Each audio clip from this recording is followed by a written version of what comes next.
UnboxOffice! The zombies are here. Ever since Edgar Wright and Simon Pegg revived the zombie genre with Shaun of the Dead, we haven't really gone a year without another entry into the undead canon. Recently, we had the very charming Cuban film, Juan of the Dead. There was the slightly misjudged remake, Dawn of the Dead, and Brad Pitt's ridiculous World War Z. Zombies can't run, Brad! Even on TV, we've got The Walking Dead, BBC Three's Near Perfect in the Flesh, and of course, Made in Chelsea. I went to her grave. There's a hole in the ground.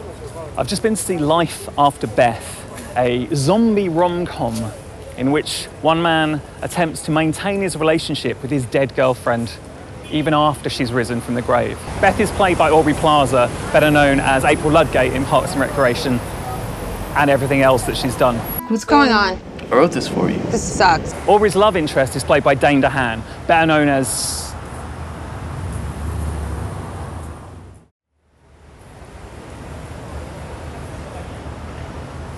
You were my friend, and you betrayed me!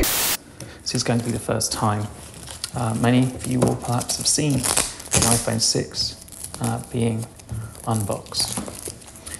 You know, apart from obviously from the several thousand other videos on YouTube of someone unboxing an iPhone 6. Okay, so that's the basic shrink wrap. There doesn't appear to be anything different about that. That's your standard.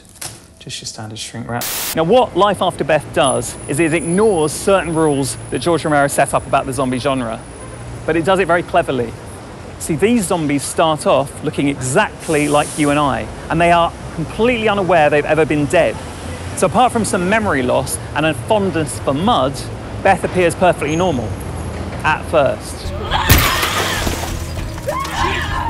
Beth, will you just calm down? Basically, Life After Beth is a breakup film. It's just the risks of breaking up aren't just having your record collection thrown out the window. They involve potentially having your arm torn off and eaten. Here's the white box.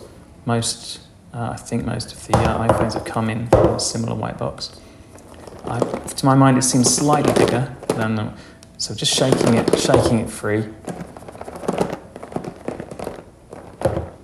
From what I've read, Life After Beth has had quite a critical hammering in the US.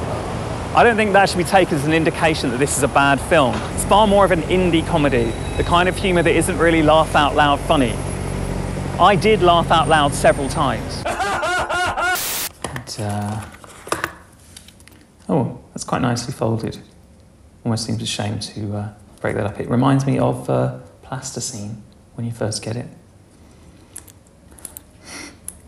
Doesn't smell of plasticine. I don't feel so good. I feel really dizzy. Life After Beth is ultimately original, imaginative, and rewardingly silly.